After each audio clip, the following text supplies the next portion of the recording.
You live with intention, what you allow into your body and what you don't. Like you, Azure was well built on a higher standard. Truthful, transparent labels, every ingredient listed. No proprietary blends. Organic isn't our finish line. We go further with rigorous third-party testing beyond industry standards to verify purity and potency. Living deliberately means choosing products that align with your values. Azure Well, wellness without compromise. Visit azurelivingwell.com. These products have not been evaluated by the FDA and are not intended to diagnose, treat, cure, or prevent any disease. The Bleacher Report app is your destination for sports. Right now, the NBA is heating up, March Madness is here, and MLB is almost back. Every day there's a new headline, a new highlight, a new moment you've got to see for yourself. That's why I stay locked in with the Bleacher Report app. For me, it's about staying connected to my sports. I can follow the teams I care about, get real-time scores, breaking news, and highlights all in one place. Download the Bleacher Report app today so you never miss a moment.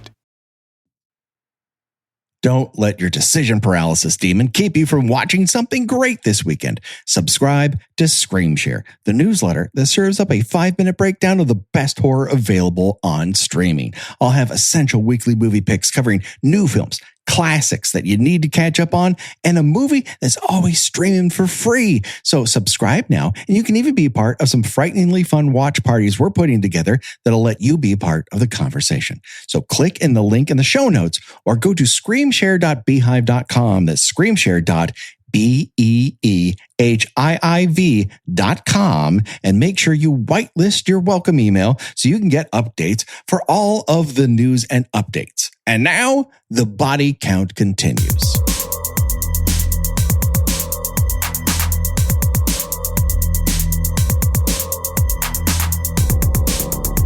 Ladies and gentlemen, boys and girls, dying time is here. That's right. We're talking about Psycho 1998.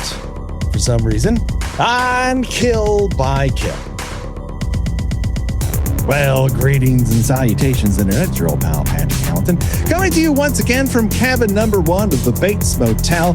This is the Kill by Kill podcast, where we're dedicated to celebrating the least discussed component of any horror film, the characters. We're going to unpack all the goriest of details of 1998's remake of the Alfred Hitchcock classic Psycho, for some reason, in the hopes that a embezzler's untimely end in the shower is just the beginning of the jokes we can make at her expense.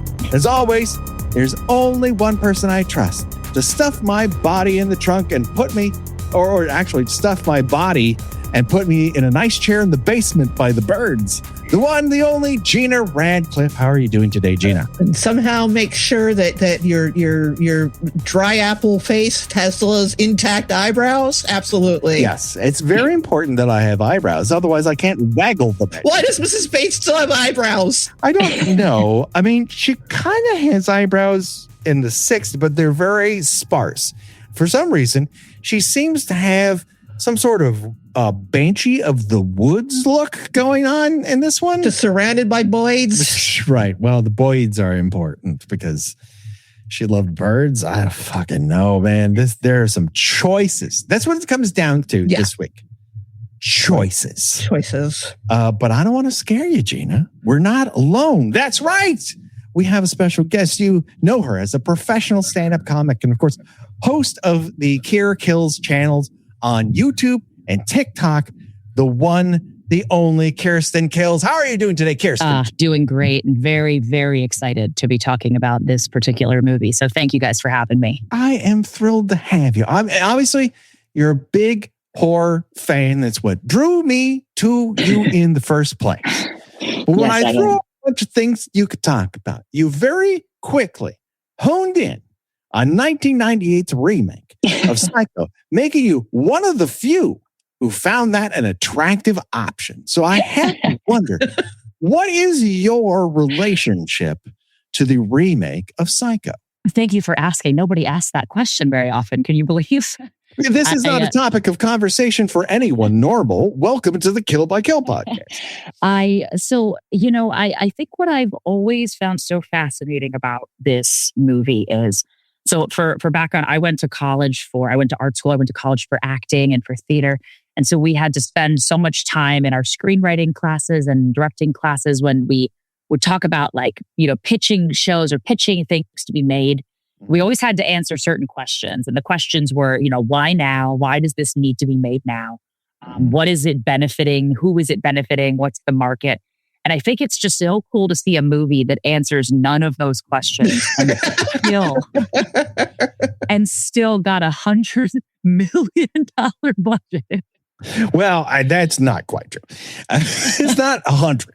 It's 25. I'm being hyperbolic, but they spent twice as much of the budget on the promotion. Universal wanted to make this a fucking hit.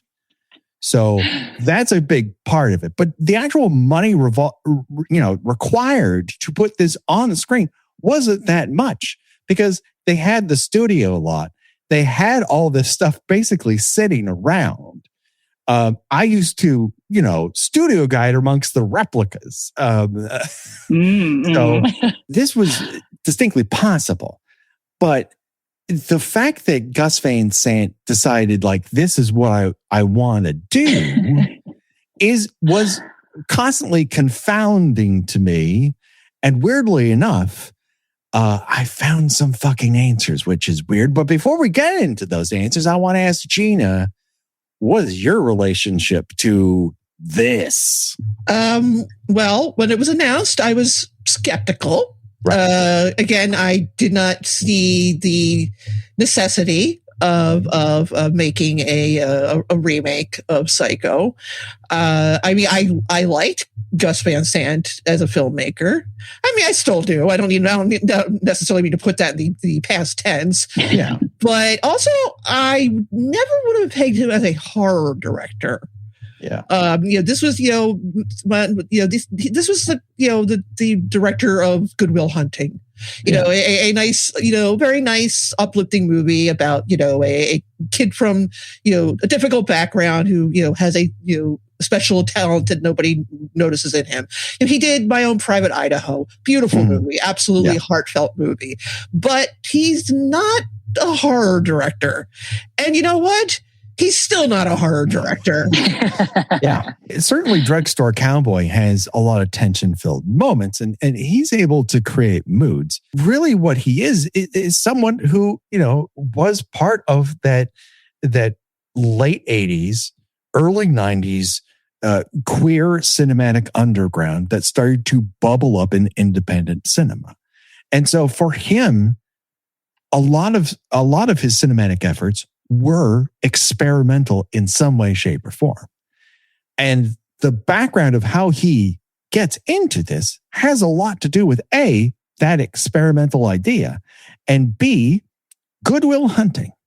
So let's start here in our explanation, because so far this month, in our coverage of 4 sequels, 2 very, very good, 1 very, very poor, and this one incomprehensible. Because why on earth? Why anyone rational, why anyone with juice in the industry would decide to remake Hitchcock's Psycho?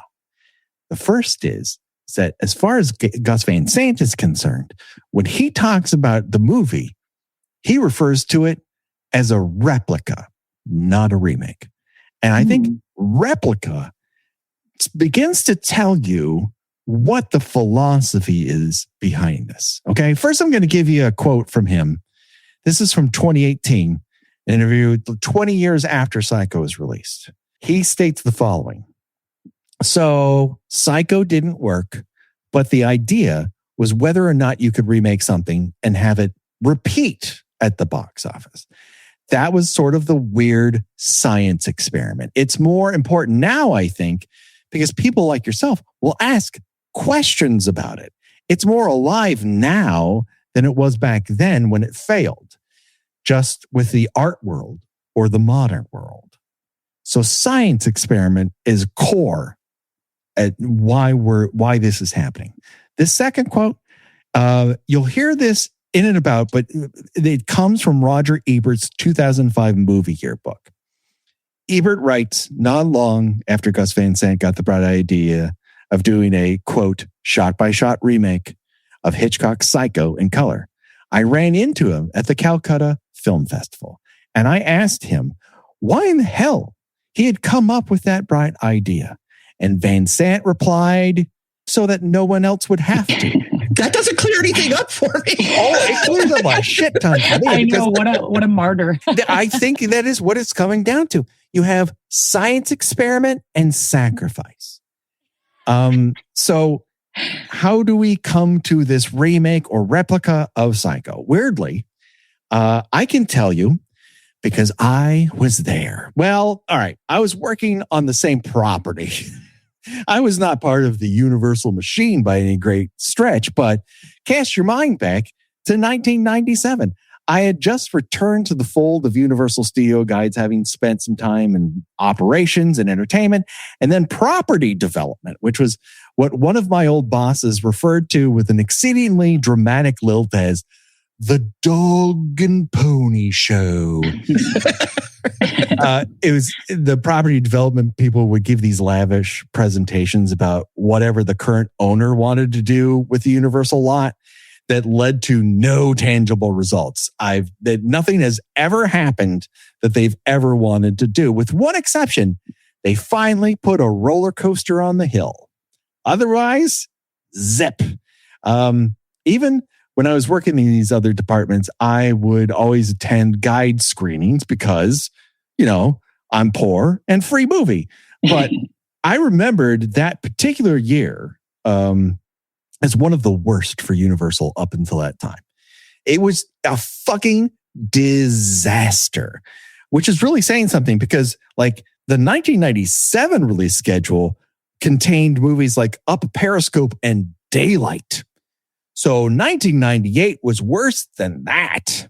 Now, there were good movies that were made by co-productions of Universal, like, The Big Lebowski and Shakespeare in Love that won a fucking Oscar.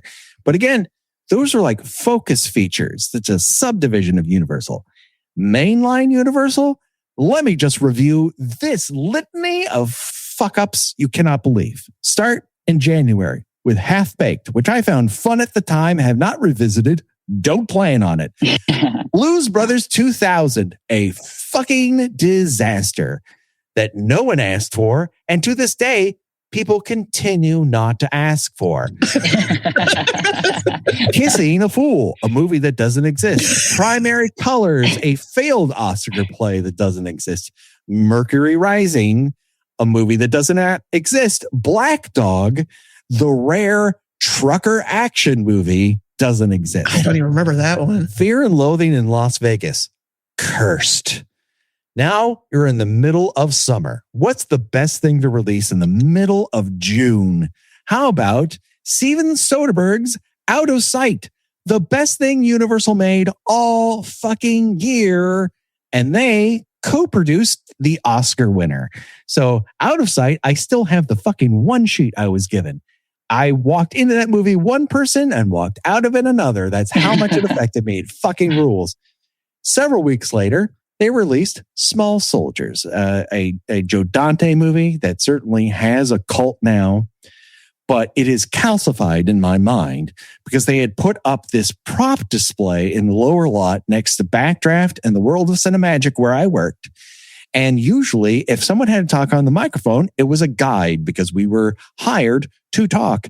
But for some reason, they didn't want to pay the guides that money. So they brought on just these other guys who did ops crowd control. And one guy in particular, all summer long, would get on the microphone and say, "Welcome, ladies and gentlemen, to the Small Soldiers Behind the Scenes Experience." It's cemented in my mind. I felt the heat of July as those words came out of my body. In August, you get Basketball. Doesn't exist. Perhaps shouldn't exist. One True Thing, a movie I don't even remember. October, Bride of Chucky, the second best thing they made all year long. Again, like fucking transcendent. I'm like, you finally made a funny slasher movie. We at Universal, the home of horror, made a good horror movie. It was unbelievable. But the horror continued because in November, you got Meet Joe Black. By horror, you mean but Brad Pitt attempting a Jamaican accent? A Jamaican patois, which if you have not seen, Please. It's on YouTube. There are two wonderful clips from Meet Joe Black. There is Brad Pitt trying the Jamaican patois and Brad Pitt getting hit by approximately 17 cars. Unfortunately, the car accident happens before the Jamaican accident. You would think it would happen after as like cosmic revenge, but no, not so much. And then Babe, Pig in the City, which like is a good movie, but no one wanted that as the follow-up to Babe. It's just cursed by its proximity to Babe. They are two different kinds of movies and was a complete box office failure. So now we're up to December. And for some reason, like Universal's cranking it, baby. They're every weekend in December, 4 weekends, we're releasing movies. December 11th, Shakespeare in Love. It was a tiered release there. The next weekend, Prince of Egypt, which was a co-production with DreamWorks and kind of sucks, kind of doesn't. Has a bit of a cult, but ends DreamWorks sort of, we're going to make hand-drawn animation. That's fucking out. And then on the 25th, on Christmas Day, Patch Adams, the less said about that. Oh, boy. But the first weekend of December was the follow-up to Gus Van Sant's $225 million earning, Good Will Hunting, a film that was nominated for 9 Oscars, won 2, and allowed Van Sant to make anything he fucking wanted to at any studio in town. And what he wanted to make was 1960s Psycho, directed by the auteur of auteurs, the complete freak of any given fucking week, Alfred goddamn Hitchcock, which at the time seemed like a bad idea. And as it turns out, was. It's like bad idea in concept, bad idea in execution. It just kind of doesn't make any fucking sense. And I don't, at the time it was confounding. This is a dude who can make anything he wants. And he decides, like, not only am I going to make Psycho, I'm not so much going to reimagine it. And in a certain sense, the entire draw to it was that he was constantly in these meetings with studio execs. They would bring him scripts that they had that they had been developing and a few titles that maybe you might consider remaking. And he would always ask, well, if you want me to remake something, what I'd like to remake is Psycho. And they would go, no, but seriously, take a look at these other scripts. And then after, the February ceremony for the Oscars that year, he takes another meeting with Universal and goes, no, seriously, I want to do Psycho and I don't want to change nearly anything about it. And they're kind of like, we have to say yes. We need you to make a movie with us because you made Good Will Hunting fucking work. So, sure. And so now it brings us to the point where I need to ask Kirstin, what is your relationship to 1960s Psycho? Okay, so I think one of the things that I think is so funny about the 1998 Psycho is the fact that my experience, my relationship with the 1960 Psycho, I think is very similar to a lot of people, especially if you work in the arts or you ever took film classes and stuff. Because for me, it was the first time I ever watched 1960s Psycho was in high school in a film class.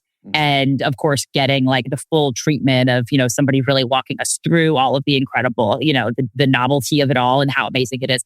And I think so much about how, when you're in film classes, they'll have you do an activity that's like remake this exact scene shot for shot to show that you know how to do it. Right. And I think that's why it's so extra funny that he did this, because it feels like film school projects. Like, but if you just did the whole thing, And so my relationship to 1960 Psycho was like being challenged to think of, okay, well, if you had to shoot a shower scene, how would you do it? And I was in high school, so we were all like, you would just put the camera in the shower, and they're like, they couldn't do that back then, Right. And so it was like a very interesting, for me, like getting to watch it alongside of commentary for the first time, because I'm such a big chronic nerd for that kind of stuff. It really made it mean so much more to me than I think it would have if I were just a regular 16-year-old in whatever 2011 or whenever it was, like watching an old black and white movie, probably would have had a sense of like, oh, this isn't scary, but to see it and be given all of the backstory, I think is what made it like so it just made, when you watch something and for a few minutes your brain is just like, oh, this is like rewriting my brain, like I'm gonna remember this for a while. Yeah. Mm-hmm. Yeah, I don't know that it necessarily jibes with the way our modern film language works. That is not to say that it doesn't. It just lulls you into something. There's something very unique about it and something direct about it that Hitchcock didn't do in other movies. Like, I love North by Northwest. I think it's my favorite Hitchcock. And the way that works is sort of whimsical. And while there is a thriller tension to it, there's also this just like, it couldn't happen to a weirder guy. And it's just kind of a lark that he's in the middle of this spy, tale and all this subterfuge. And as such, my, concept of Psycho as a person who was not allowed to watch horror movies growing up was this thing like, I can't watch. This is I will never be able to get to this. So when I eventually do, like, it is with this reverence of, all right, I'm finally good. I'm going to get that shit scared out of me. And then you kind of come to realize like half the stuff that gives it juice is stuff that works specifically in 1960s, like showing a toilet. Yes, right. Yep. First time ever. First time ever showing a toilet. Like, people are like, oh, well, you can't show that. And then I'm going to show you something worse. And so at this particular time, I'm doing this dumb World of Cinemagic show where part of it is me recreating the Psycho shower scene 8 times a day. And so I'm very into how this happened. Like, I feel some sort of ownership. The Bleacher Report app is your destination for sports. Right now, the NBA is heating up, March Madness is here, and MLB is almost back. Every day there's a new headline, a new highlight, a new moment you've got to see for yourself. That's why I stay locked in with the Bleacher Report app. For me, it's about staying connected to my sports. I can follow the teams I care about, get real-time scores, breaking news, and highlights all in one place. Download the Bleacher Report app today so you never miss a moment. When was the last time you felt in control of your business finances? Expenses tracked, invoices sent, taxes ready. That's where Found comes in. Found brings your banking, bookkeeping, invoicing, and taxes together in one simple app. Manage expenses, invoice clients, send payments, and prep for tax time right where you bank. Join the hundreds of thousands who have already streamlined their finances with Found. Open a Found account for free at found.com. That's FOUND.com. Found is a financial technology company, not a bank. Banking services provided by Lead Bank, member FDIC. Every day, the world gets a little weirder and a lot more awesome. Cool Stuff Daily takes a look at everything from mining in space to the latest in the fight against cancer to how AI is, basically changing everything. It's all the cool stuff you didn't know you needed to know. Join us for Cool Stuff Daily as we take a quick look at science, tech, and the wait, what stories that make you sound way smarter at dinner. Subscribe to Cool Stuff Daily now, because the future's happening fast, and it's way too fun to miss. Gina, now I need to know from you, like, what is because you're watching a lot of horror much earlier than I am.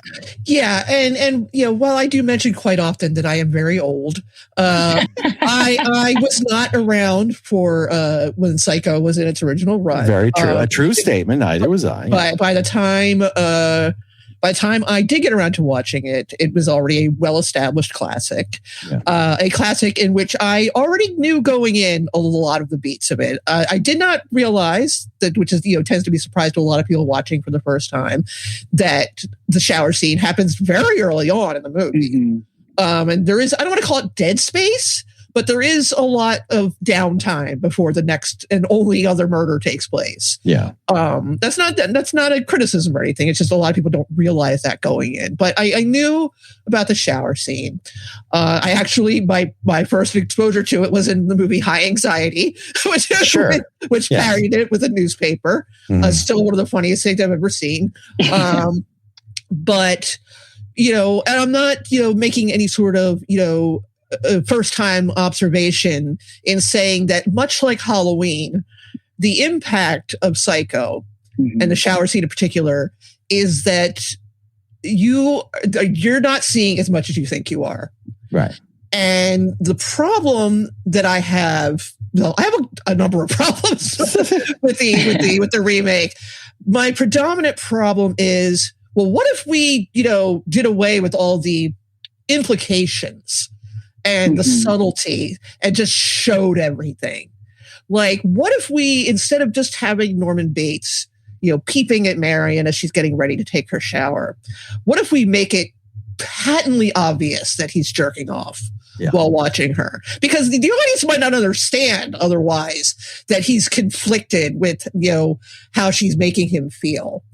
What if, instead of just showing Marion, falling out of the bathtub and dying, what if we show the actual open stab wounds in her back, just so you know what happened to her? What if for some reason we show, people's, several butt shots because we couldn't show butts in 1960. Yeah. So, here's this Viggo Mortensen shot in an angle where you could almost see a pubic line. Yes. And it's like, I don't know. I mean, I'm not complaining about seeing a mostly nude Viggo Mortensen, but I don't know that it enhances Psycho, as a movie or a plot. It's just like, well, this is 1998. We can do whatever the fuck we want. We want to show guys pubic line. Let's do it. Because we're making this. We're seeing how we can pull this off for a modern audience. And as such, like, there's this push and pull within the movie to both retain what Psycho is to the point where it's 98% of the original script, and Joseph Stefano is brought on board to basically amend certain components of to make it seem like 1998, although great portions of it don't. We'll get into that. There's an answer for it. I promise you. But because the original is playing so much with things that were just so taboo at the time, those taboos have been completely erased by the 38 years later. They don't exist. We have given the world both X-rated movies and an NC-17 level of movies. Not that we employ it, because I don't know why we wasted our time with that shit. But that sort of thing where Psycho is pushing the audience's buttons is gone. Most people know of Psycho through cultural osmosis more than they have seen the movie. They're aware of it. They're aware of its contents more than they have seen it. And how do you then convey what made Psycho work so well in 1960 in 1998? And that is at its heart what makes this an interesting science experiment and such an uninteresting movie to watch. There's the conversation, which I think is really interesting. And there's the film, which I think is mostly a swing and a fucking miss. But part of the scientific method is you learn as much from a failure as you do a success. And that, I think, is part of the goal. Gus Van Sant wondered if it was possible. It turns out it's not. And of course, like everything else in Hollywood, everyone learned the wrong lesson from this. Yep. Which is now starting with Ring and Texas Chainsaw Massacre in the next decade. We will just remake any fucking thing with a title. Dark Castle was like, don't mind if I do. The main goal here is it's not your daddy's, fill in the blank. And that works less often than it does. But it doesn't stop anyone from fucking trying. And at the end of the day, when Gus Van Sant said, I remade Psycho so that no one else would have to, his goal was to save anyone else from failing at it. And that's interesting. It's brave? ? I don't know that it's noble. But it does make as he says, something more interesting for the art world than it does for just someone going to the movies on a Friday or Saturday night. Yes, that was something I wanted to point out about what you just said. Is I think it is very uniquely. This movie, I think, is always extra. The people who are most fascinated by it are people who I work in film in any sense, whether making them or reviewing them, or just like film buffs.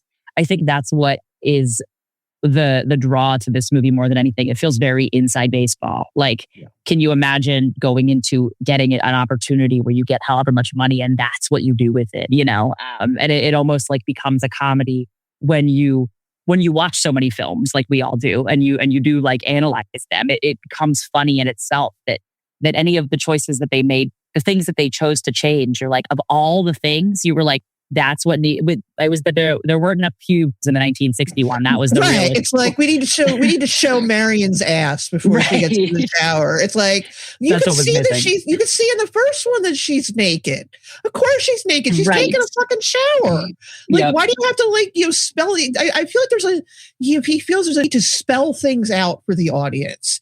And I guess that's where the part that bothers me is that, how dumb do you think your viewer is that you need to make it more obvious what's happening in these scenes? It is an open question, the modifications he decides to make to it.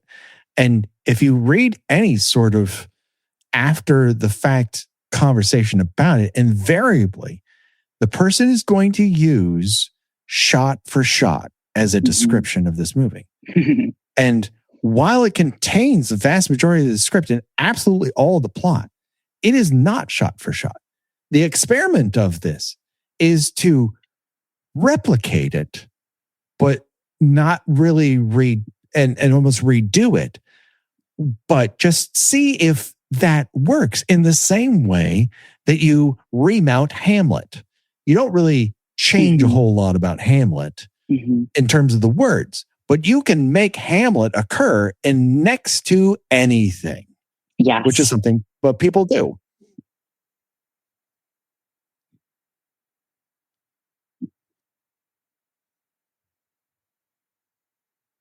Yeah.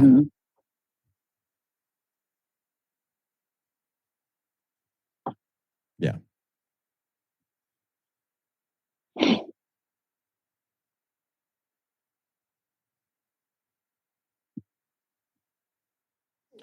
And one of the more interesting things about the sort of remounting of a Broadway show or a stage show is that the previous version of it really only lives in legend or in the recounting the remembrances of people who saw it previously. Now we live in a pro shot era where there's at least some sort of record. But for the most part, like when people would talk about the original version of Chicago that got mounted and taken down, it's like there's pictures and there's people like talking about it, but it just didn't work and audiences rejected it. And then when it comes back, it's this whole to-do, right? But you don't have that with movies. There's not really an issue with remaking something. Hollywood's always remade stuff. We've talked about it all month. But to remake something that is so indelible and can be seen, no one is burning the previous copies of Hitchcock's Psycho. So you're going to be up against it this entire time and up against memories and cultural osmosis that people have drawn from it who haven't even seen it all the way through. So very quickly, because I am a former studio guide and the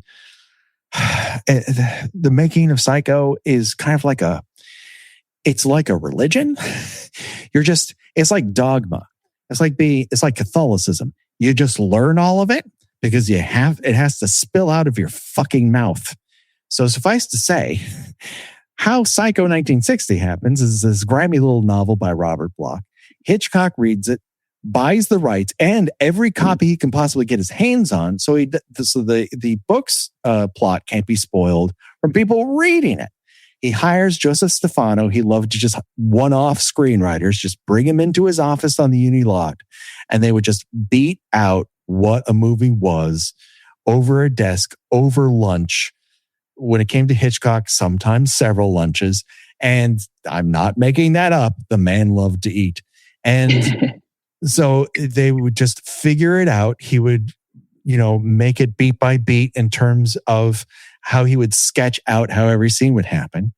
He presents it to Paramount and they read it and they're like, oh, fuck no. We are not doing that. That sounds like a really bad fucking idea. And there's no way you're going to get away with it. You are no theater in the United States will allow you to show any of this. You might be able to get away with it in fucking France, but it ain't happening here. And he's like, well, you know what I have? I have a summer off from doing Alfred Hitchcock Presents and an entire crew that I know can mount anything I want at any point. And I'll just go on the Universal lot and I'll just make this motherfucker myself. I have enough money from television that I have a little bit of fuck you money. And so he makes Psycho for less than $1 million. The trailer is, I can't tell you anything, but I'm going to walk you around the sets. And part of it is, if the movie starts, you're not allowed to walk into the theater. Yeah, yes. It was classic William Castle style filmmaking. Like, yes. Don't tell anybody what happens. Yes. You can't, as Patrick just said, once it starts, you can't come in. And it worked. It worked to an insane degree. It was a 50 times multiplier. It made him go from a rich guy to a rich guy almost overnight. And if you watched Ryan Murphy's repugnant take on the Ed Gein story. Yeah. Apparently it ruined his life and he was embarrassed and disheartened at the public's reaction to it. I doubt that. What he was incredible. He had an imposter syndrome. I mean, there's the famous story of him in the Universal, the studio cafeteria restaurant. And Spielberg comes in and Spielberg's like, oh my, and this kid who's made Duel at this point and it's made Jaws. And it's like, I worship you. And Hitchcock's like, I can't talk to him. He's made Jaws. But Hitchcock's like, I don't know, man. I'm this guy who stars in Universal backlot commercials. Well, in the Ryan Murphy show, it was implied that he was repelled by the fact that audiences, really enjoyed the violence in it. Then explain Frenzy. How the fuck do you go from this to Frenzy? Yeah, I'm saying that I think Ryan Murphy took some liberties with how Alfred Hitchcock felt about being "quote unquote" pigeonholed. Ryan Murphy, into being the movies. Ryan Murphy, he was pigeonholed into being a horror director. When I guess he, I don't know, wanted to make It Happened One Night or something. Hitchcock's It Happened One Night, though. Not a bad idea. Kind of what Family Plot is, but we're not talking about that right now. The release of this basically cements Hitchcock's auteur theory that is the thing that Film Bros will not shut the fuck up about for 60 plus years.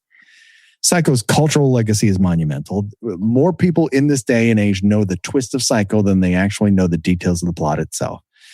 As I said, I used to host a fucking stage show 8 times a day that gave away the twist of Psycho every 20 minutes, right next to the backdraft of the small soldier behind the scenes experience. The film just scandalized audiences in every conceivable way. As I mentioned, the toilet thing, the twist shatters the audience's trust and the narrative as much as the shower scene does to their nerves. It pretty much cemented, I don't say it's the first, but it cemented the, unfortunately very often misused concept of the split personality killer. Mm-hmm. And we can all recount, a dozen plus movies that all sort of ape Psycho to a degree. So it's not like Psycho was untouchable territory, because in essence, Psycho happens just before the Psycho Biddy sort of revolution, or actually, it comes out. Whatever Happened to Baby Jane is 58, so there's like a mini revolution in horror that kind of happens around here.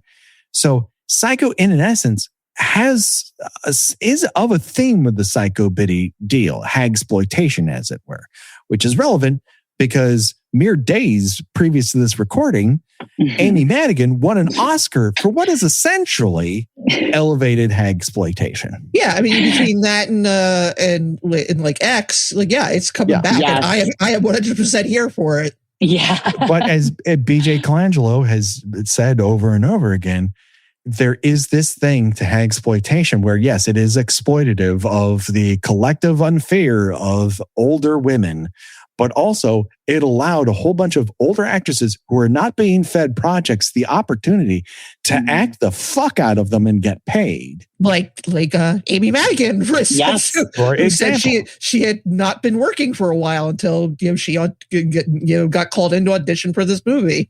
Yeah, and was watching her husband, Ed Harris, who, like, men so famously get to have that second act much longer than women do. Like, they get older and it's like, oh, perfect, you're a leading man now.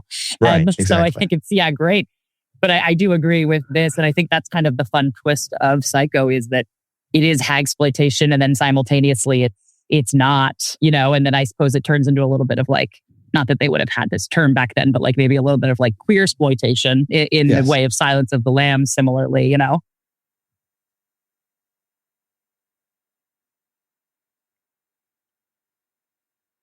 Mm-hmm.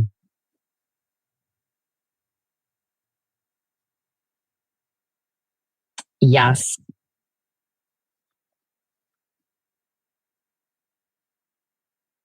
Mm-hmm.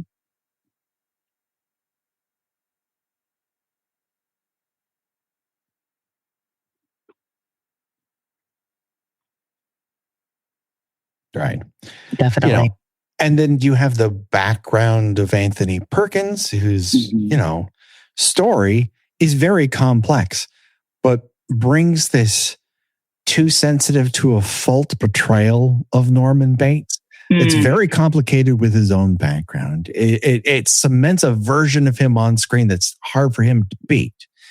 And yet, Psycho is not untouchable by any stretch of the imagination, because it's not like this was the first time Universal had dipped into Psycho as a thing.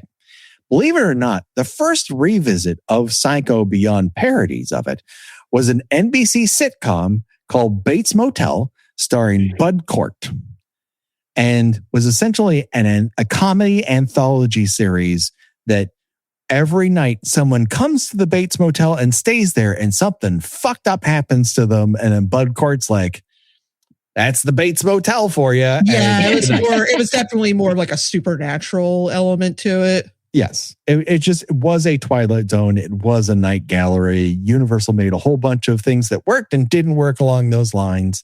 But that was the first never attempt. heard of this. Sorry, this is I obviously have heard of the Bates, the series with Vera Farmiga. Yes. Because this was like late 80s, I want to say. Yeah. You're right. It's 87. Okay. So it is post Psycho 2 and Psycho 3 for that matter. Wow. Once again, I grew up in Southern California, and Universal was my Disneyland. It was cheap. Mm-hmm. So I loved Universal Monsters, and so my family would do it once a year. And so being a studio guy was like a fucking thing for me. But I mix up all this shit in my mind. But yes, Bates Motel starts as a TV movie. They try to make it into a series. It get canceled almost immediately. But so once again, Psycho, not unbidden territory. Because then you have Psycho 2, which we've covered on the show, which is fucking brilliant. Please see that episode for more. You have Psycho 3 in 1986, a hell of a fucking year. Watch this space for that. And then you have Psycho 4, which is not so much a movie, it's a TV movie that premiered on Showtime and basically serves as a pilot project for what would be A&E's Bates Motel, because it's telling a lot of the same story. Yeah, it's a prequel, and I want to say it has Henry Thomas. It does. Okay. Yes. Who is very good in it. But it feels like a TV movie in almost every respect. And Psycho 2 is just, it fucking rocks. And Psycho 3 is super weird and combines a whole bunch of other Hitchcock movies into it. It's not like, oh, you can't touch that, because they touched it a whole bunch of times.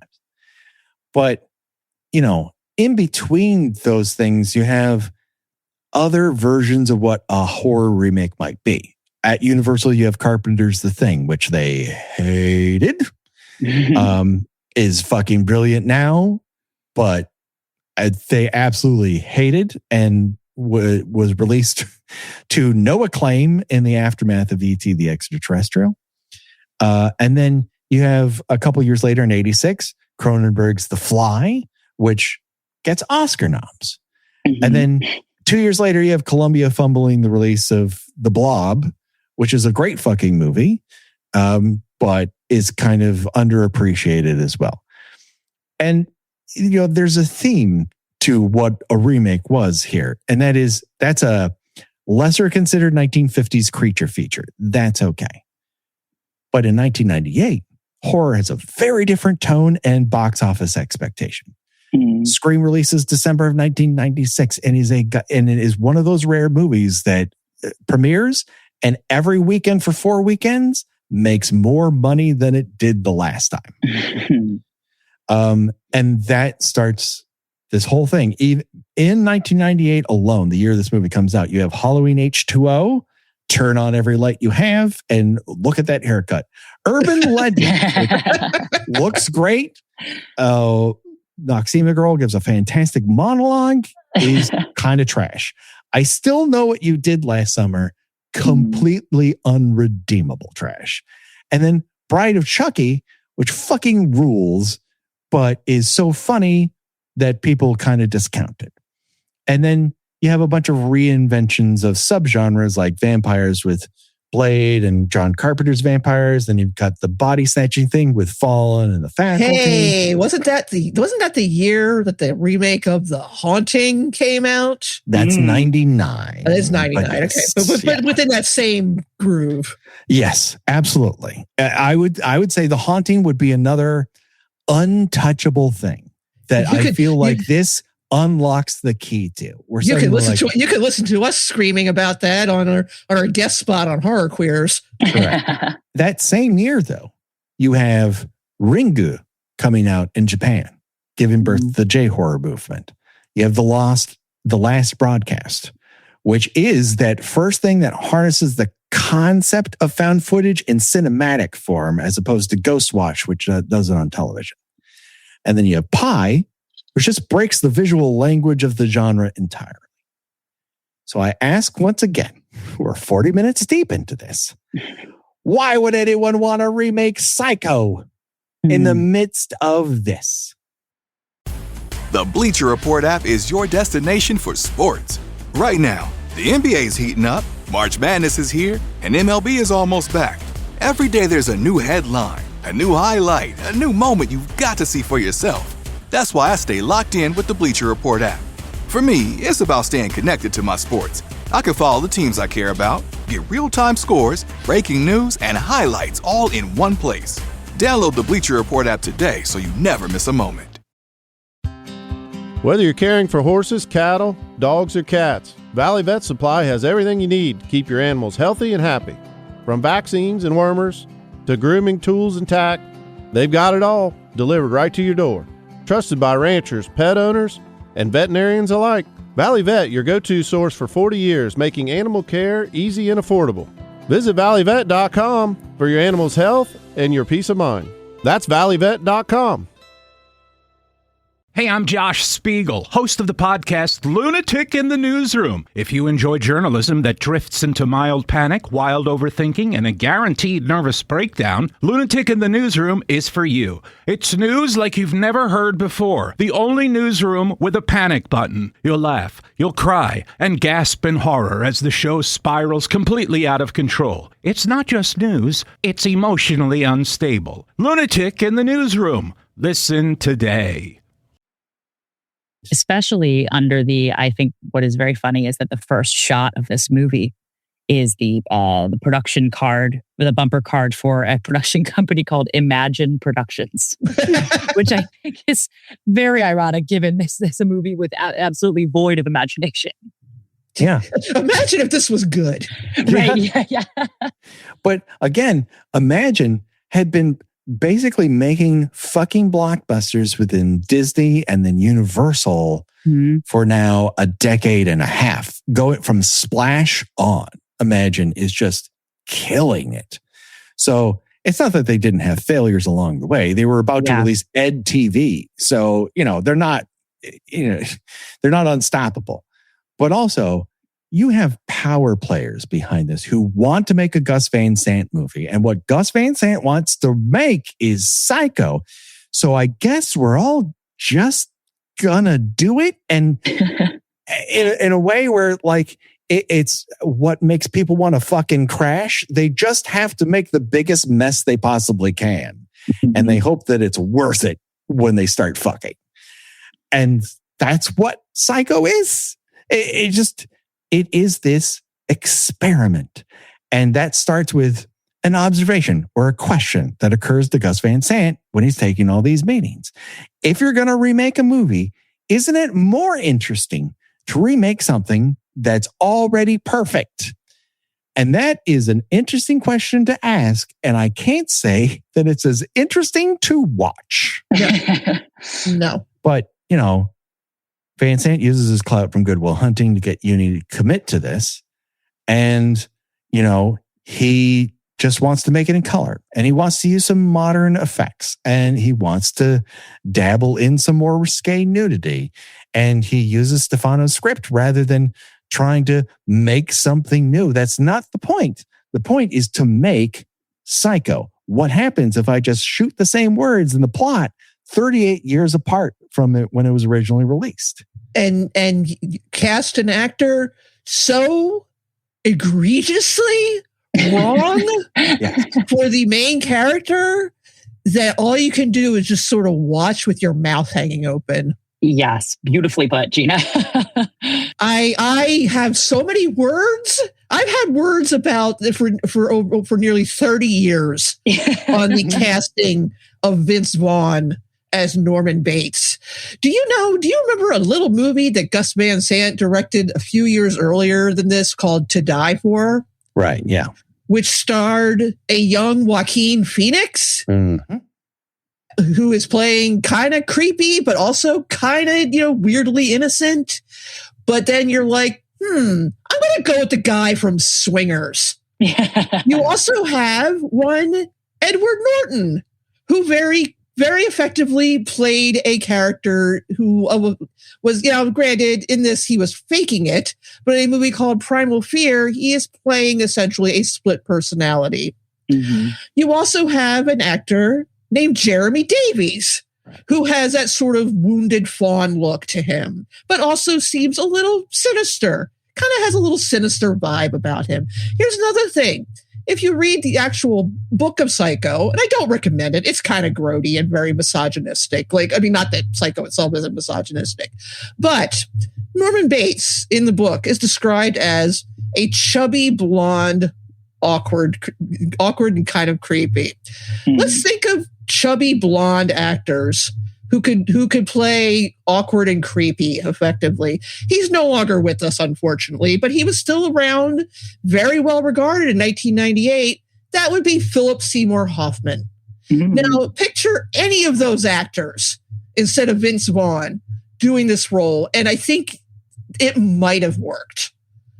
It certainly would have gotten us closer in terms of Norman. All of those would have made more interesting, more compelling Normans than what Vince Vaughn was able to provide to us in that particular moment. And I say this only because in the aftermath, while I don't find Mr. Vaughn particularly compelling as a real life person, he is weirdly very compelling on screen and a great many things. And in Freaky, he is able to embody a teenage girl without sneering and without it feeling judgmental. And I was kind of wowed by it. I'm like, holy shit, have I been miscalculating this guy as one kind of thing when he can bring me this in that movie? And I felt that was like, wow, I'm seeing a different level of that from him. Yeah. And we don't get one iota of that from him. No. I don't buy him for one single second as a character who is unable to talk to women. Agreed. Yes, that was one of my very first thoughts. And I mean, I think there's a tiny bit of that. Well, it's hard to say actually, because I don't know the 1960s, glasses I would have seen it with if I was watching Anthony Perkins at the time. But even that, I think Anthony Perkins has this sort of boyish charm. He's handsome, but not to this Vince Vaughn sort of suave level. Yeah, like Anthony Perkins, when he's talking to Marion in that scene when they're in the office, having dinner together, his body language and the way he's looking, he looks like he keeps expecting her to get up and hit him. Yes, and he's just flinching practically. Vince Vaughn, he can't stop himself from smirking. It's like he knows what's going to happen. It's right. like this isn't. I don't buy that he is under he's not in control of his faculties. I think he is trying to put on an act as, I'm just this nice guy running this little motel, helping my mom out. But you can see the wheels turning in his head. So there's even if you went into this movie having no idea what happens in it, like you can see, okay, this guy's bad news. Yeah. he's gonna hurt her at some point. Yeah, I think you're onto something too, because you're right. He does sort of Vince Vaughn plays Norman Bates like his Norman Bates has seen the original Psycho. Exactly. Exactly. He plays it with this omnipotence of it's all part of the show. Like, I'm the puppet master, which you're very right, Gina, about the Anthony Perkins aspect of you can tell Anthony Perkins' character, and maybe he himself has this very sort of bordering on unhealthy fear of women for obvious reasons. And I don't buy that Vince Vaughn in this movie fears any of these people who come through. No, he comes off as cocky. He's 6'6", yeah, which is like Norman Bates isn't cocky. No. I have figured out over the course of rewatching this that I think his prevailing philosophy was that Norman Bates deep down thinks, ain't I a stinker? And you're like, that works for Sluggo. Not so much Norman Bates. And it just has a very cartoony quality to the way he places nuts in his mouth with his thumb. And I think he thinks all these tricks will work. When what the movie needs is not tricks. The movie needs performance. Whereas Anne Heche is an actor who obviously could give all different kinds of levels of performance in any given requirement. She was adept at comedy. She was adept at drama. But here, she decides to take some of the hauntedness out of Janet Leigh's performance and add a level of flibbertigibbet to it. A Meg Ryan quality to this, where this is a romantic comedy that ends with her dead instead of with the man of her dreams. And it doesn't wear well. It doesn't feel like she's under any sort of pressure in the opening act of this movie. The pressure to steal the money, the pressure to tell her boyfriend who's up to debt to his eyeballs, I don't want to fucking sneak around with you anymore. I want to live a normal life. I want to be married. This kind of sucks, but I really enjoy having sex with you and being with you. But we have to be normal in some way, shape, or form. That pressure causes Janet Leigh's version of the character to go a little mad sometimes. I think you're right too, Patrick, because that was something that I had taken a note about Anne Heche's her look also, because there was a connotation in the not even connotation like I'm so smart reading into this. It was pretty clear in the 1961 about how a lot of the heaviness of her journey and her drive had to do with she's 30 years old in 1960 and she's not married. It was she felt and it's in the novel too, how she's talking about how she feels like she's running out of time and all this. And I don't buy in this 1990. I know, 90s weren't perfect, but I don't buy in this 1998 version, this woman with the cool, modern kind of short haircut. And like, she just seems, other than the way she dresses is a little more old fashioned, but she does just kind of seem like a cool kind of modern woman. So I don't really buy that the stakes are as high for her in terms of that she would have this sort of shame kind of lingering around her and all. Yeah. Like, yes. I'm in my late 20s. I'm an old maid. I don't think that she would feel that, I wholeheartedly agree with you. And that's part of the problem here, is that there's a tension within just how the plot of Psycho works in 1960 versus how it plays in 1998. Mm-hmm. And part of that is that things like showing a toilet isn't a big fucking deal. Someone getting in a shower isn't a problem. You going to a hotel to have sex with somebody who's not your husband when you're 30 years old. These do not carry a stigma or a weight to them that they did in the original. So unless you're going to redo it in color within the context of it still being in the early 60s, which they choose not to do, but regretfully, they do not inform the costume designer. Who, oh God. This is the answer, Gina. The reason why some people look like they are in a 1960s version of Psycho is because she was not told they were updating the date. She just started shopping for characters as the 1960 version of them. And wait, is that real or are you doing a bit? This is absolutely real. This is from my ancient purchased on the Universal Lot DVD of Psycho, which I still own. Because I noticed that like when she's in the office, I'm like, yes. Okay, she's like, she looks like Doris Day, but there's a fax machine behind her. Yes, exactly. Mad Men. But it's only her and Arbogast, William H. Macy's character, who looks like he's straight out of an episode of Dragnet. Whereas some of these characters look like they wandered off the set of a Blur music video that is filming one stage down. Like that shirt Julianne Moore is wearing at the end. Yes. I mean, I love it, but it's extremely 1998. Oh yeah, and her entrance, with she takes the Walkman headphones off. And she's just 90s. Wow, you're blowing my mind with that, Patrick. That's so funny. It's just one of those things where part of the cast is one way and the other part of it isn't. And when we're talking about characters, like what Julianne Moore does with Lila Crane is fucking interesting. Because she's the only part.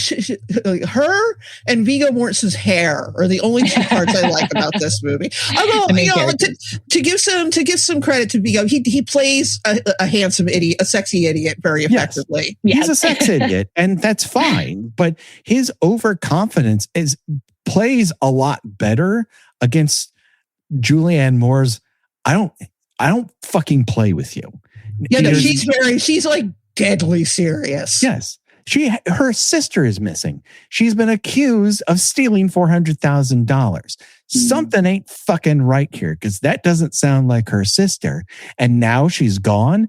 It's not adding up. And she's not about to take anyone's answers for granted, which is a very different attitude than the 1960s version. It adds a pressure to the back half of the movie that the original Psycho is kind of missing. The cluelessness of those characters plays into the plot, that they're wandering into the solution, but they don't suss it out because they're smart. They just wander into the right rooms because they're forced into it, because the plot dictates that she go into the basement. And in here, there's a reason why she's wearing chunky boots, so that she can kick the shit out of Norman Bates. Hell yeah. She definitely has this sense of like, she has no she has that very modern woman sense of like, she doesn't care about politeness. And I do think that in the 60s does play into the like, okay, sorry, I didn't want to push too hard, but I don't buy, Julianne Moore in this is just like, she has that, a lot where she says, okay, well, if you guys are doing something, you're having an affair or whatever, that's fine. But you get my sister on the phone and she can tell me that, and then I'll leave you alone. It's not my business, and it is. I think that is an interesting take where I'm like, okay, this is a cool way to use the modern lens. Yes.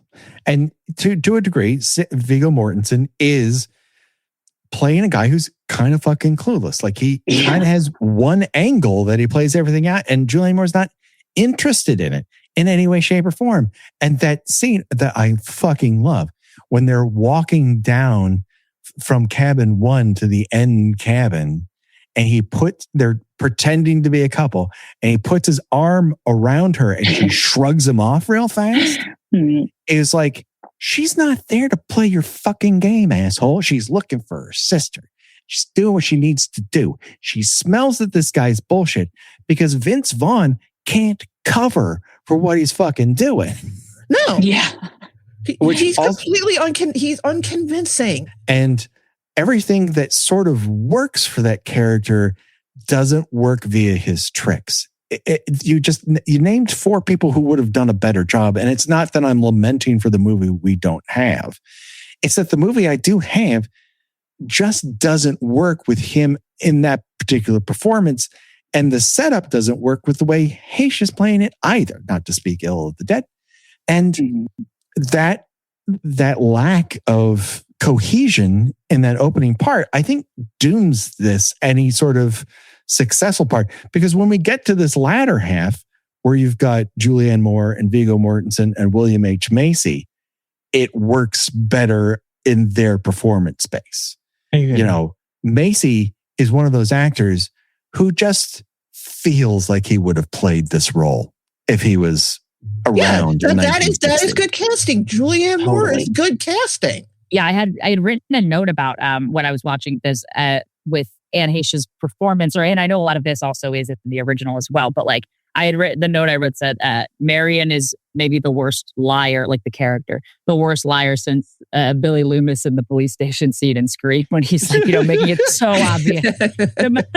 The most like, dude, they're on to you. What are you doing? Well, she's not a natural born criminal. No, she's not. But then a later note I had was like, okay, never mind. Vince Vaughn's giving her a run for her money here because he is. For someone who's playing so confident, you would think he would have a little bit of game when pressed. And this man crumbles. Yeah. On the internet, people will talk about if you have a period piece and you cast an actor within it and they just have a look like they've seen a cell phone. Mm-hmm. Yep. iPhone face. Yep. iPhone face. And I think people are overusing it at this point because there's just no way to avoid it. It's our perception of a person rather than their performance.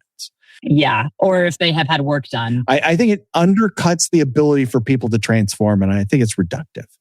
That said, what they both have here is not iPhone face. What they have here is, Gina nailed this, I've seen Psycho face. Yeah. And they have. Before every take, because they're holding their head in the same way, because they're attempting to recreate the angles of the camera, because they're trying to replicate Psycho. So they are watching these takes from the 1960 original before they attempt them in the movie. It is that direct. And as such, I think that works for some of these actors to a degree. A Macy, a Moore, and it handicaps Heish and Vaughn, who just they're trying something different, but their zag just doesn't zig the way Psycho needs to, or at least this script, because they're not doing their own version of Psycho. They're doing Hitchcock's version of Psycho now. Right. Which is why it feels like a school project or a film school project. Exactly. This is a science experiment. Yeah, it's basically, make this movie, but the characters know what's going to happen. Right. And I just think there are certain people who are able to handle that challenge. And unfortunately, the two performances that it really needs to rely on to nail the audience's comfort with it don't land. And as such, you begin to discount the entire exercise. And by the time it gets to people who have a better take on what their version of the characters are, you don't care. And I wish to a degree that this is, I can absolutely believe that this is something that is shown to film students. This is an experiment. This is the ultimate failed experiment. Don't do this. when you have the chance to do something, try to do something, not this thing. And that is worthy. Like, I can't believe he found a way to make Universal pay real money to make this happen. And then the delusion within the Black Tower to go, this is our Scream, baby. We are going to make so much money at this. Mm-hmm. This is going to be huge. People want this. Scream is just happened. Scream 2 has done just a little bit better. Like, I Know What You Did Last Summer is making bank. Mm-hmm. This is a thing that's happening, and here's our big property that we own that no one else has, and we're going to make so much. We lost to A Bug's Life. The second weekend of Bug's Life. Oh shit! We're going to be out of theaters by the time Patch Adams hits screens. We are not going to be in the conversation for anything. This is a lesson to be learned, and weirdly, it only takes a couple of years for people to go, "Fuck that lesson. Let's remake The Ring." And what's worse, The Ring works. The Bleacher Report app is your destination for sports. Right now, the NBA is heating up, March Madness is here, and MLB is almost back. Every day there's a new headline, a new highlight, a new moment you've got to see for yourself. That's why I stay locked in with the Bleacher Report app. For me, it's about staying connected to my sports. I can follow the teams I care about, get real-time scores, breaking news, and highlights all in one place. Download the Bleacher Report app today so you never miss a moment. You live with intention, what you allow into your body and what you don't. Like you, Azure was well built on a higher standard. Truthful, transparent labels, every ingredient listed. No proprietary blends. Organic isn't our finish line. We go further with rigorous third-party testing beyond industry standards to verify purity and potency. Living deliberately means choosing products that align with your values. Azure Well, wellness without compromise. Visit azurelivingwell.com. These products have not been evaluated by the FDA and are not intended to diagnose, treat, cure, or prevent any disease. Well, my dog Harvey needed a special joint supplement. I found it at Valley Vet Supply, and it was half the price of my local vet's office. Their customer service was amazing, and the order arrived in just 2 days. Can you believe it? Just 2 days. Now old Harvey is back chasing squirrels like a puppy again. I tell all my friends and family, go to valleyvet.com. They really care about your pets. That's valleyvet.com, my go-to source. Hi, I'm Alicia. And I'm Stacy. And we make Trashy Divorces, everybody's favorite good podcast about bad relationships. Looking for something true crimey without the gore or the body count? We've been churning out funny, feisty, feminist episodes since 2019. So if you're looking to put some scandalous stories told well into your ears this summer, check out Trashy Divorces, wherever you listen to podcasts. Trust us, we've covered someone you love. Or someone you love to hate. Kirstin, do you have anything else? What is that one thing you need to get off your chest about 1998 Psycho? Yeah, I mean, this has actually been a very therapeutic experience getting to go over this with others, because I think we, as horror nerds, I'm sure you all know, I say this a lot on my channel, but so many of the things I post about, I'm like, I just don't have anyone else to talk to about it. No one cares that much in real life. And the origin story of this podcast. My wife said you need to find somebody else to talk to about Friday the 13th with. And Gina, against her better judgment, said yes a decade ago. That's, first of all, that's beautiful. I'm still hoping to find my Gina one day. Aren't we all? Are we all just looking for our Gina? But yeah, I think the last thing I wanted to point out was, like, it was one of the notes I had made that I think because kind of like you were saying, Patrick, about the fact that the first half of this movie, the when it's just Anne Heche and him, it does feel obviously a little bit more dated for reasons we now know, versus once we get into the Julianne Moore portion of it. But it's like, I really think that the beginning part of it, it feels like a pandering. It feels like they promised us we would get, like, obviously I was not conscious when this movie came out, but like, I'm sure that they marketed it like, you're getting Psycho again. So it feels like they marketed it in the way of like getting people to think that you're going to see a 1960s feeling kind of thing. And so it feels like they did that in the beginning scene and then they just sort of dropped it. And I think the hard part about that is you're then pissing off, because let's say theoretically there's some people who did want the 1960s feel, the shot for shot, and then some people who did want this to be its own interpretation. You're pissing off both sides, and not in a divisive, fun way, but in a just kind of cowardly way, you know?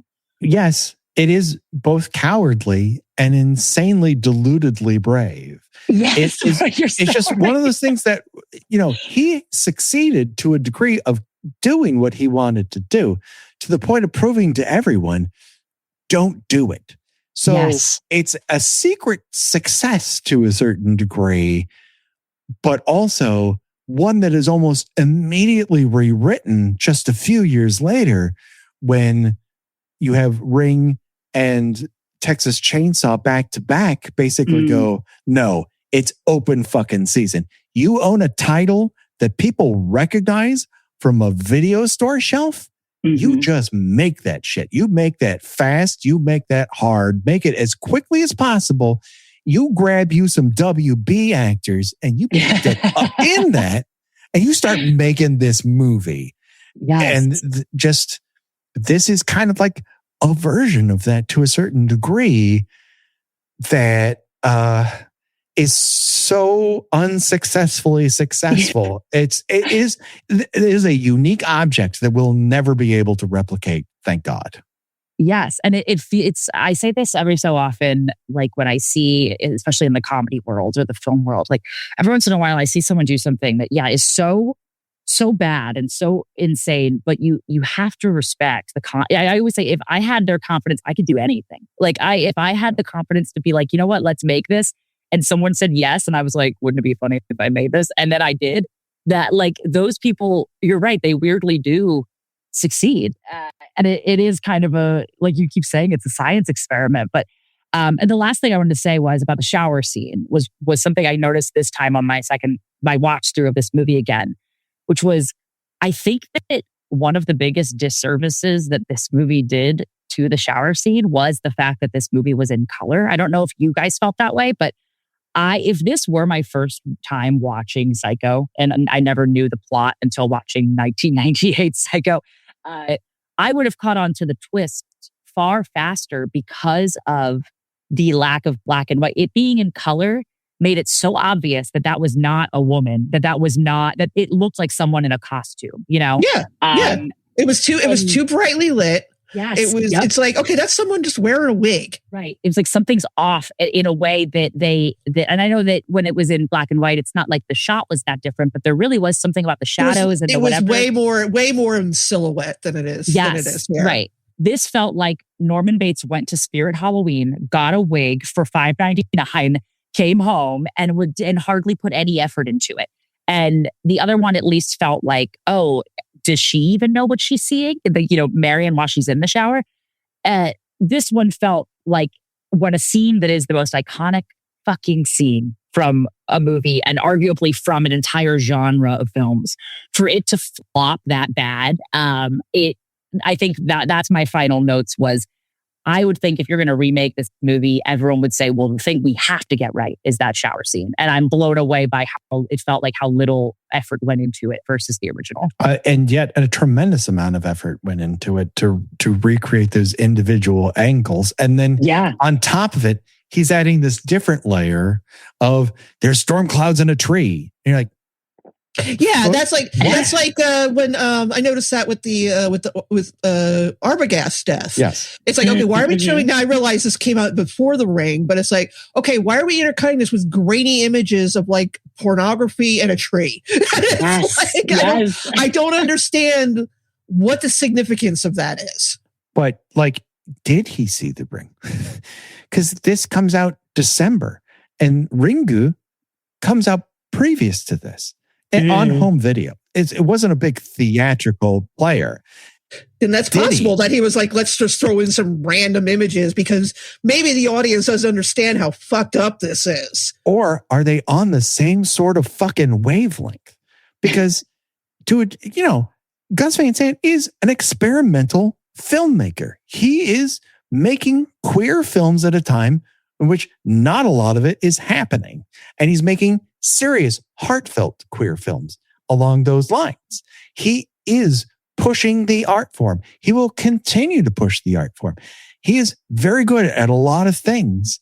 But one thing when he wants to be commercial, like he can, obviously Good Will Hunting and Milk prove that. But also there's a component of him, whereas if I am not pushing what it means to be a film, then I'm not doing my job. And I just don't know why a cow on the side of the fucking road has to do with slicing Arbogast's face open while he falls down the stairs. Exactly. It's out of nowhere. It is confounding. Right. It's like, it's very much feels like, again, like a student film where we're just throwing a lot of, here's some stuff you've seen before in other movies and just glomming it all together. And we talked about it in chat, but like, I don't need to hear Norman Bates fap. That's my final takeaway from it.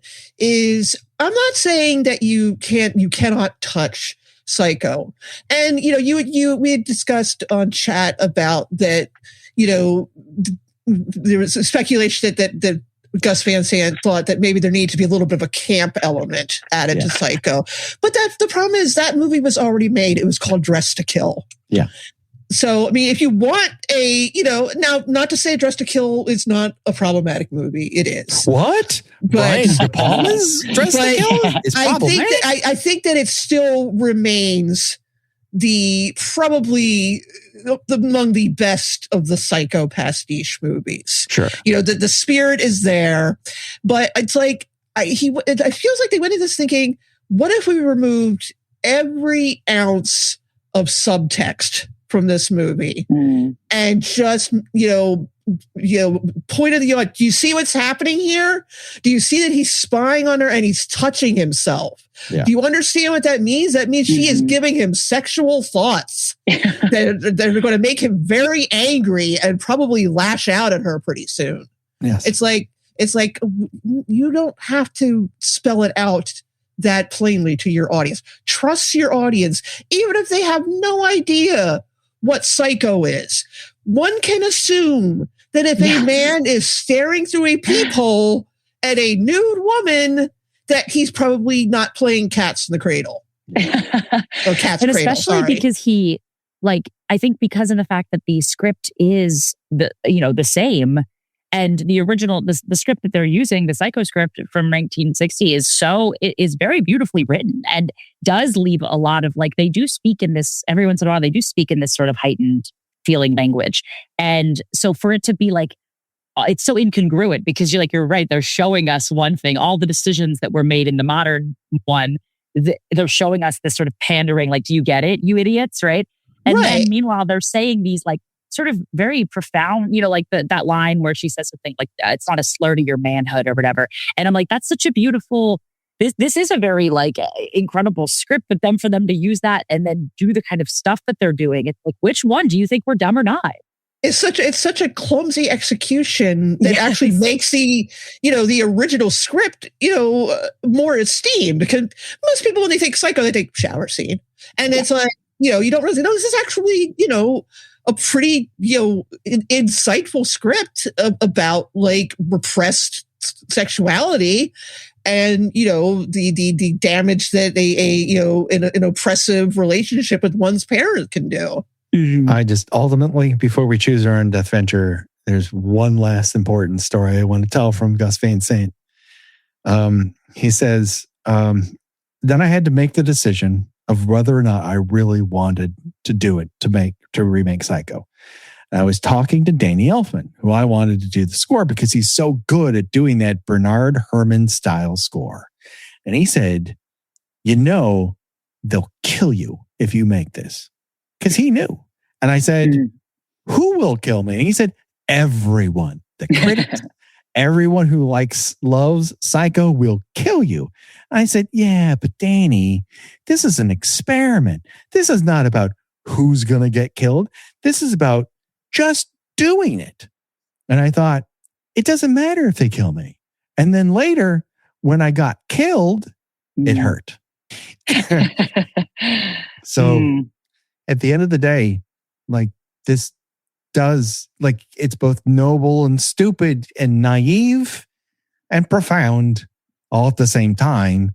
And, you know, kind of the reason why I wanted to do all remakes in a month, to talk about good ones and bad ones.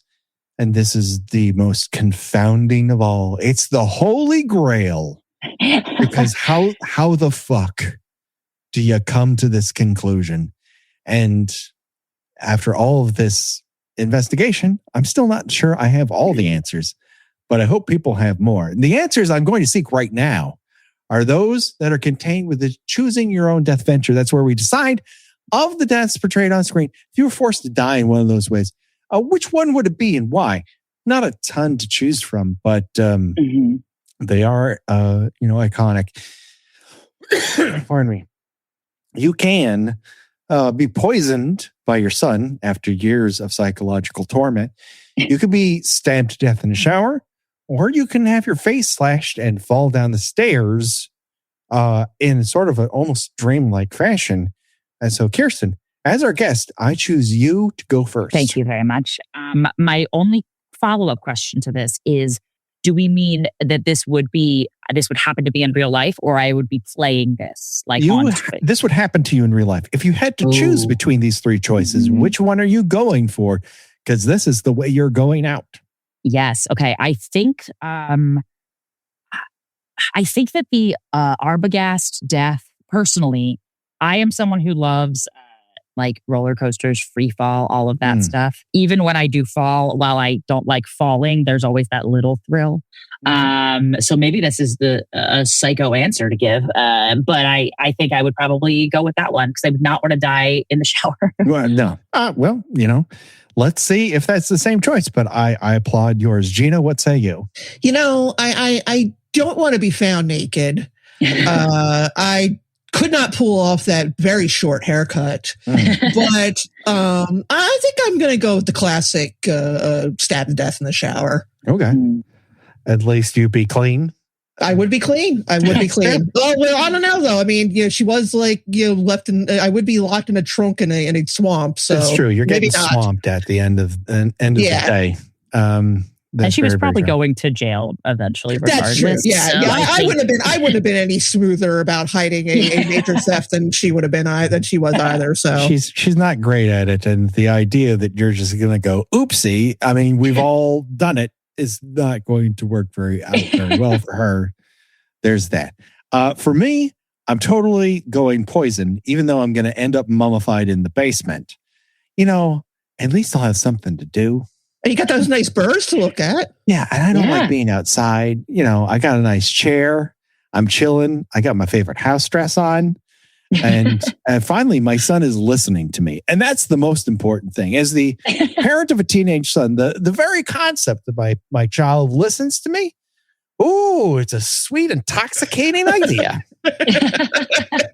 Before we go, Kirstin, please tell everybody where they can find you online and where they can see you perform. Absolutely. Yeah. So you can follow my horror. I try to keep my horror and comedy separate a little bit.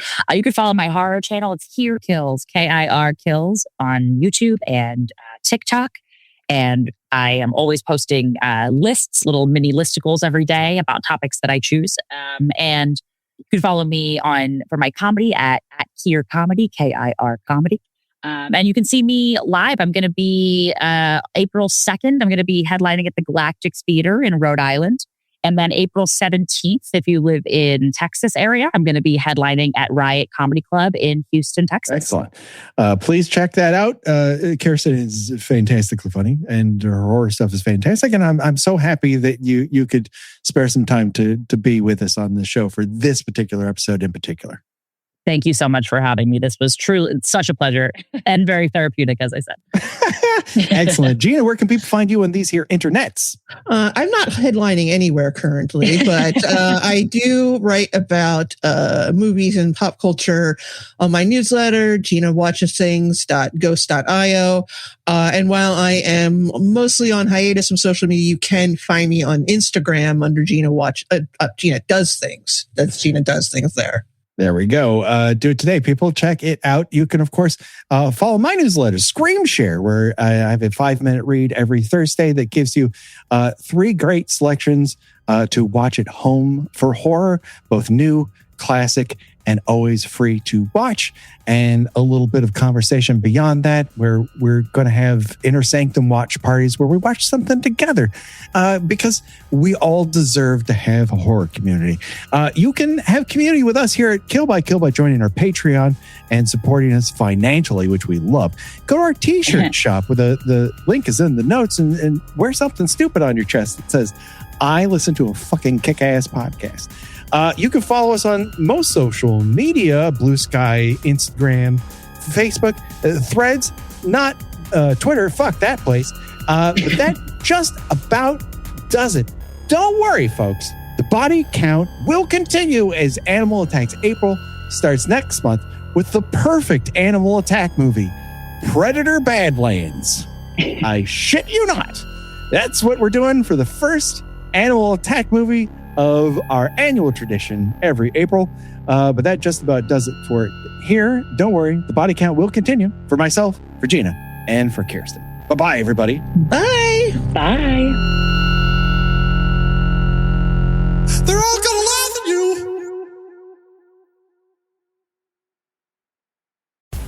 The Bleacher Report app is your destination for sports. Right now, the NBA's heating up, March Madness is here, and MLB is almost back. Every day there's a new headline, a new highlight, a new moment you've got to see for yourself. That's why I stay locked in with the Bleacher Report app. For me, it's about staying connected to my sports. I can follow the teams I care about, get real-time scores, breaking news, and highlights all in one place. Download the Bleacher Report app today so you never miss a moment. When was the last time you felt in control of your business finances? Expenses tracked, invoices sent, taxes ready. That's where Found comes in. Found brings your banking, bookkeeping, invoicing, and taxes together in one simple app. Manage expenses, invoice clients, send payments, and prep for tax time right where you bank. Join the hundreds of thousands who have already streamlined their finances with Found. Open a Found account for free at found.com. That's FOUND.com. Found is a financial technology company, not a bank. Banking services provided by Lead Bank, member FDIC. Real talk. There's a lemon-shaped toy making women text their friends at 2 a.m. screaming, "You have to get this." Meet Lem by Hello Nancy. Every 25 seconds, someone discovers Lem. With 500,000 customers and a 4.7-star rating, people call it toe-curling and mind-blowing. That's exactly why it's all over social media. Don't let the cute design fool you. With 12 intensities, Lem is waterproof, whisper quiet, and incredibly discreet. Go to HelloNancy.com for 50% off this Valentine's Day. Once you try it, you'll understand.